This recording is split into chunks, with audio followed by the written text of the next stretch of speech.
The dinner party was going perfectly. Laughter filled the air, wine flowed freely, and old friends reconnected around the candlelit table.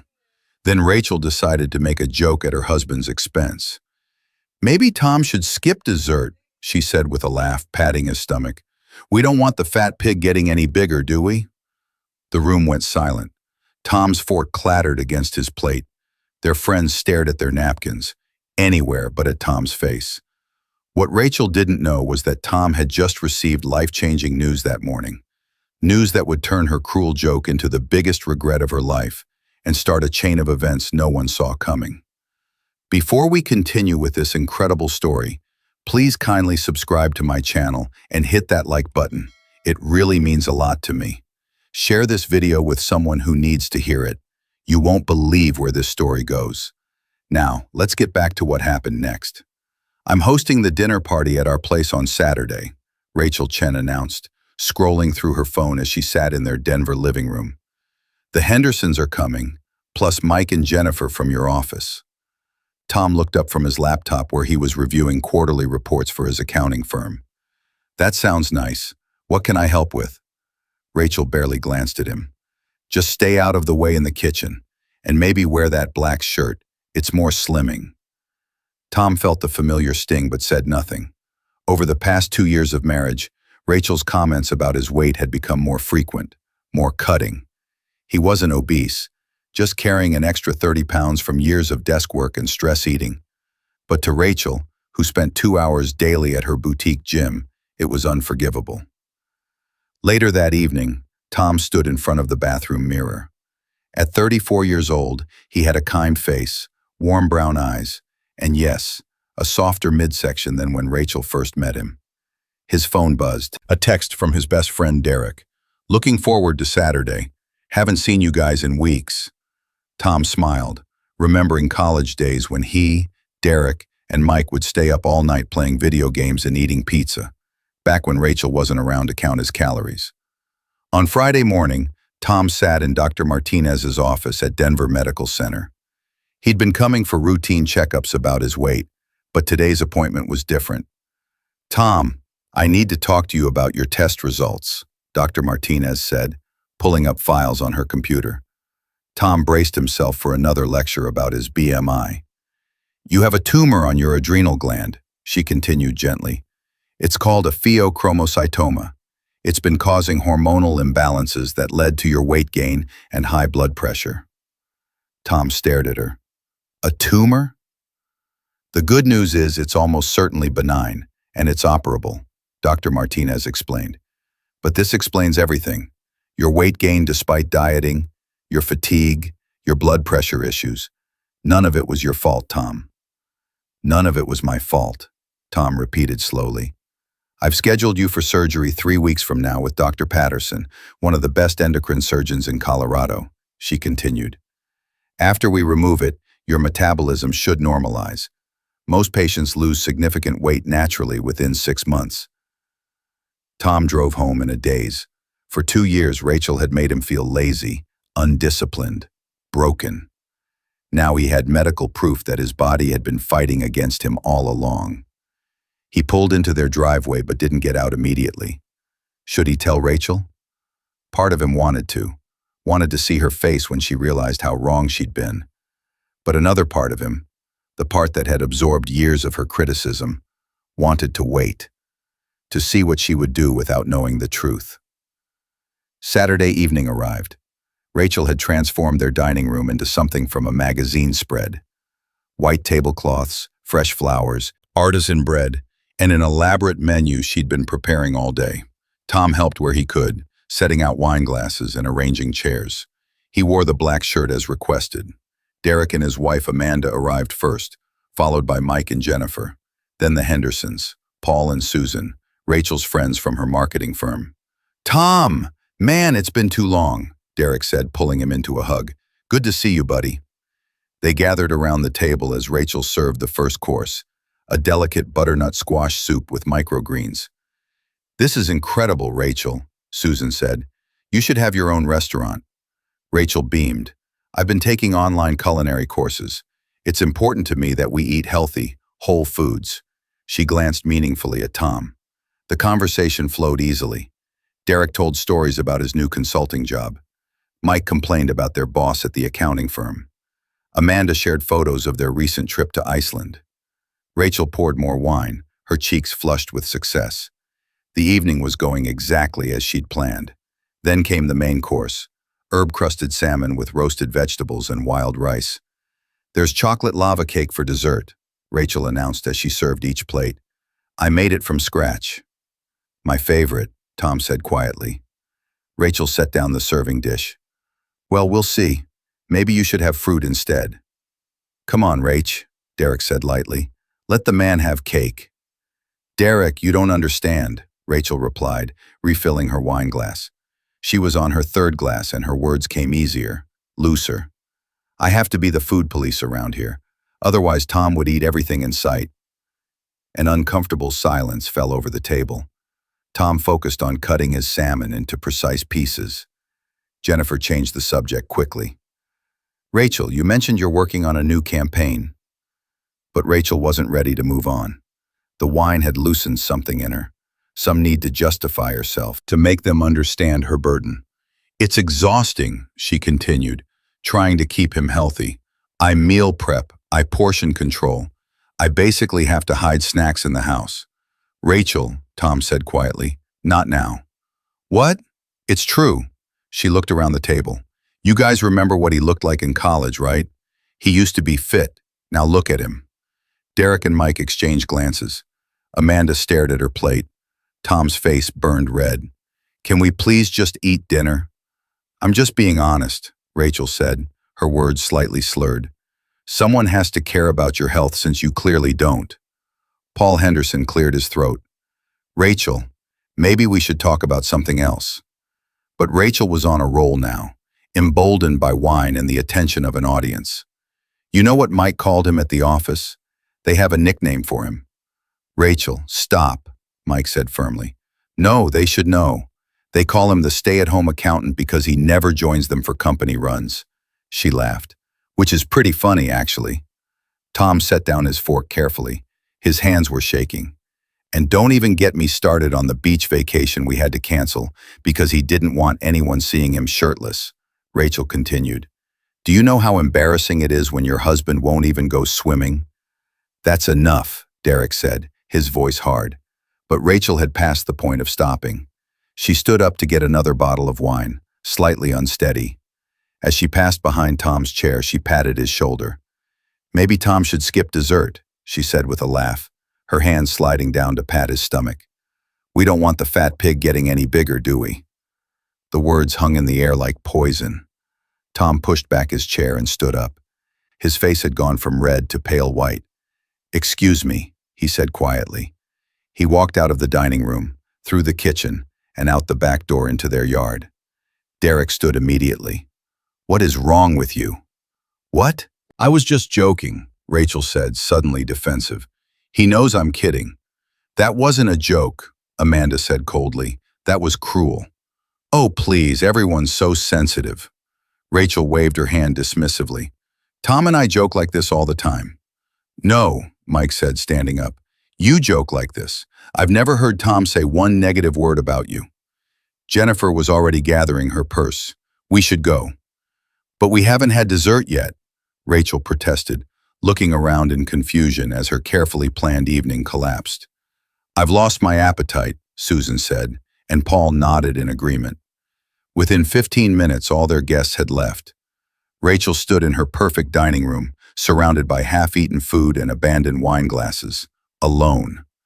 Tom sat on the back porch steps, his head in his hands.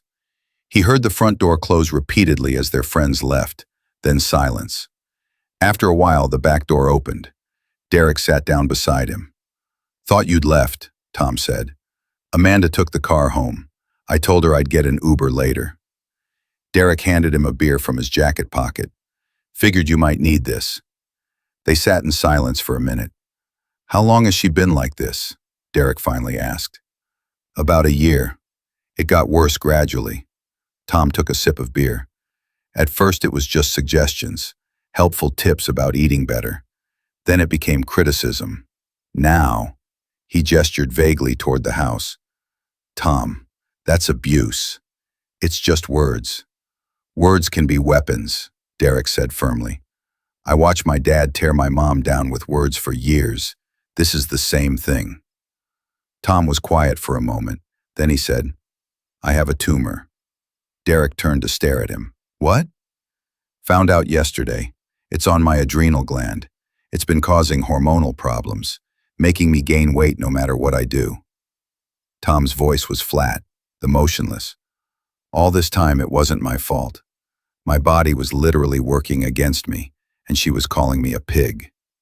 Does she know? Not yet. I was going to tell her this weekend. Tom laughed bitterly. Guess the timing didn't work out. When's the surgery? 3 weeks. Dr. Martinez says after they remove it, I'll lose the weight naturally. My metabolism will go back to normal. Derek was quiet for a long moment. What are you going to do? I don't know. Tom stared at the stars. Part of me wants to tell her right now, make her feel terrible for what she said. But another part of me, what? Another part of me wants to see if she changes without knowing. If she apologizes because she realizes she was wrong, not because she finds out there's a medical excuse. The back door opened again. Rachel stood there, still holding her wine glass. Tom, come inside.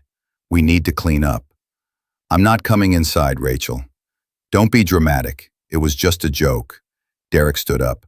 I'm going to call that Uber now. Tom, call me tomorrow, okay? After Derek left, Rachel sat down on the steps, keeping a careful distance from Tom. Everyone's so sensitive, she muttered. I don't understand why they all left. You called me a fat pig in front of our friends.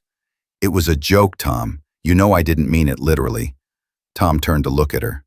In the porch light, her face was flushed from wine, defensive and confused. When's the last time you said something kind to me? He asked. What? I say nice things all the time. Name one. In the last month, name one genuinely kind thing you've said to me. Rachel opened her mouth, then closed it. She thought for a moment. I told you your presentation at work went well. That was 3 months ago, and you followed it by saying I should have worn a different suit because that one made me look wider. I'm trying to help you, Tom. Someone has to care about your health. No, Tom said quietly. You care about how I look. There's a difference. That's not fair. Isn't it? Tom stood up. I'm sleeping in the guest room tonight. You're being ridiculous. Maybe, but I'm done being your project, Rachel. I'm done being the punchline to your jokes. He walked inside, leaving her alone on the porch. The next morning, Tom woke up early and went for a walk. When he returned, Rachel was at the kitchen table with coffee and red eyes. I'm sorry, she said as soon as he walked in. I was drunk. I said things I shouldn't have said. Tom poured himself coffee and sat across from her. Do you remember what you said? Rachel looked down. Most of it. And are you sorry you said it, or sorry that everyone heard you say it? That's not fair, Tom. It's a legitimate question. Rachel was quiet for a moment. Both, I guess. I'm sorry I hurt you, but I'm also embarrassed that everyone saw me like that.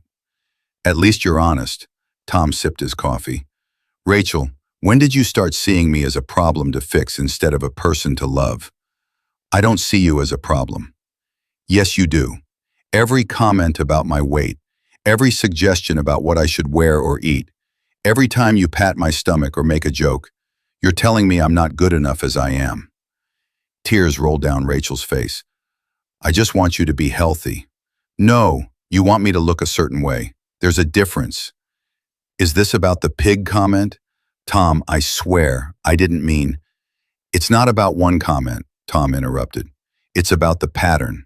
It's about the fact that you've spent 2 years making me feel worthless. I never meant to make you feel worthless, but you did. They sat in silence for several minutes. What do you want me to do? Rachel finally asked. I don't know yet. Tom stood up. I need some time to think. I'm going to stay with Derek for a few days. Tom, please don't leave. I'm not leaving forever. I just need space. He packed a bag and left Rachel crying at the kitchen table.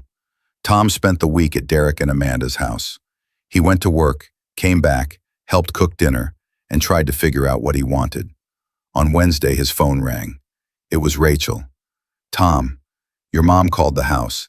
She said your surgery is scheduled for next week." "What surgery?" Tom closed his eyes. He'd forgotten his mother had the house number. "Tom, answer me. What surgery?" "I'll come by tomorrow to explain." Thursday evening, Tom sat across from Rachel in their living room. She looked exhausted, her eyes red from crying. "I have a tumor," Tom said quietly. "It's on my adrenal gland. They found it last Friday." Rachel's face went white. "A tumor? Is it cancer?" "Probably not. It's called a pheochromocytoma. It's almost always benign." "Why didn't you tell me?" "I was going to. At dinner on Saturday, then." He gestured vaguely. "Oh my God." Rachel put her hand over her mouth. "Tom, I'm so sorry." "There's more." Tom looked at her directly. "The tumor has been causing hormonal imbalances. That's why I gained weight. That's why nothing I did worked. My doctor said it's been probably causing this for years." Rachel stared at him, understanding dawning on her face. "All this time," she whispered, "all this time you were blaming me for something I couldn't control." Tom finished. "You made me feel lazy, weak, disgusting, and it turns out my body was fighting a battle I didn't even know about." "Tom, if I had known—" "But you didn't know," Tom interrupted, "and that's my point. You didn't know what was happening in my body, but you judged me anyway. You assumed the worst about me." Rachel was crying now. "What can I do? How can I fix this?" "I don't know if you can." Tom stood up. "The surgery is next Tuesday. I'll be in the hospital for a few days. After that, recovery takes a few weeks. I want to be there. Please let me be there." Tom looked at his wife, the woman he'd loved enough to marry, who had slowly broken him down piece by piece. "You can visit after the surgery, but Derek's going to be my emergency contact and primary support person." "That should be me." "Yes, it should be, but right now, I don't trust you to support me without making it about yourself." The surgery went smoothly. Dr. Patterson removed the tumor, and the pathology report confirmed it was benign. Tom spent 3 days in the hospital. Derek visited daily. Amanda brought home cooked meals. Mike and Jennifer stopped by with flowers and magazines. Rachel came twice. Both times she sat quietly, her usual confidence replaced with uncertainty. "How are you feeling?" she asked during her second visit. "Tired, sore, but okay." "The doctor said the prognosis is good." "Yes." Silence stretched between them. "Tom, I've been going to therapy," Rachel said suddenly. "I scheduled an appointment the day after the dinner party. I've seen Dr. Williams 3 times now." "That's good." "She asked me why I was so critical of you. I didn't have a good answer." Rachel twisted her hands. "We've been unpacking a lot. About my mom, about how she raised me, about the messages I internalized about appearance and worth." Tom listened but said nothing. "I'm not making excuses," Rachel continued. "I'm trying to understand why I hurt someone I love, why I needed you to look a certain way for me to feel okay about myself. That's something you need to work on." "I know, and I will." Rachel stood to leave. "I know I can't fix this with words, but I'm going to try to fix it with actions." 6 months passed. The divorce papers remained unsigned on Tom's desk. He'd lost 45 pounds without trying. His blood pressure had normalized. His energy had returned. Dr. Martinez was thrilled with his recovery. Tom had moved into a small apartment downtown. He'd started running again, something he loved in college but had given up years ago. He joined a recreational basketball league with Derek and Mike. Rachel had continued therapy. She'd also joined a support group for people working on their destructive patterns in relationships. She didn't call constantly or beg him to come back. Instead, she sent occasional texts. "Saw this article and thought of you.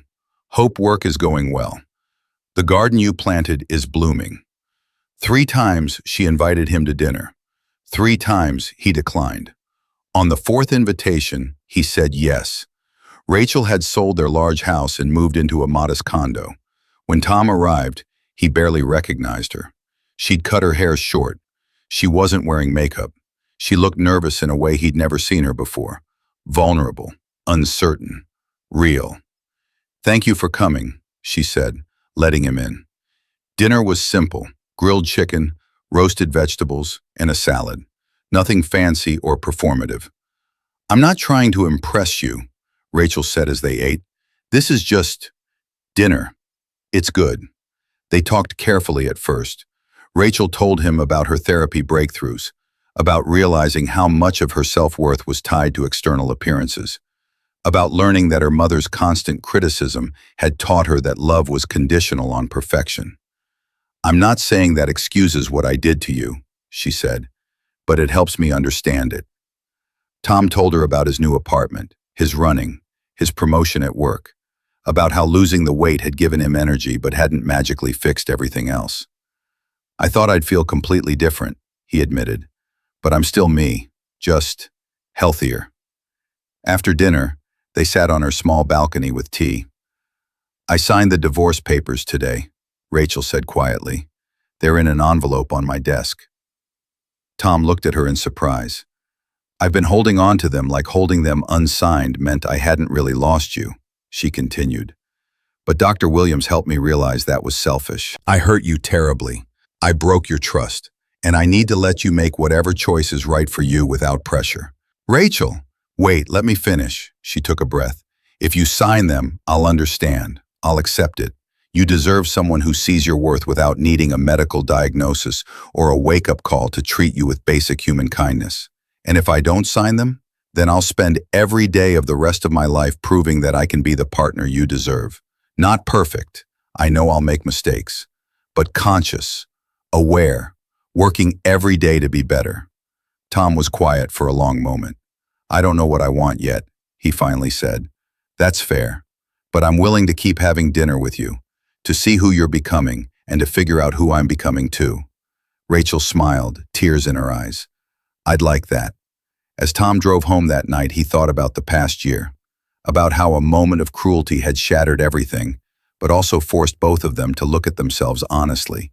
He didn't know if they would end up together, but for the first time in years, he felt like whoever he ended up with, Rachel or someone new, would be with someone who knew his own worth. And that, Tom realized, was what really mattered. The unthinkable thing that happened wasn't revenge or karma or some grand public comeuppance. It was something quieter and perhaps more powerful. A man discovering that his worth wasn't determined by the numbers on a scale or the opinions of someone who claimed to love him. Sometimes the unthinkable thing is simply learning to love yourself. 1 year later, Tom stood in the starting corral of the Denver Marathon, stretching his legs. Beside him, Derek bounced on his toes nervously. "I can't believe I let you talk me into this," Derek said. Tom laughed. "You'll thank me at the finish line." In the crowd of spectators, Rachel held a sign that read, "Go Tom." She stood next to Amanda, both of them bundled in jackets against the October chill. Tom and Rachel had reconciled 6 months ago. They'd sold the condo and the apartment and bought a smaller house together, one that felt like theirs, not hers or his. Therapy continued weekly.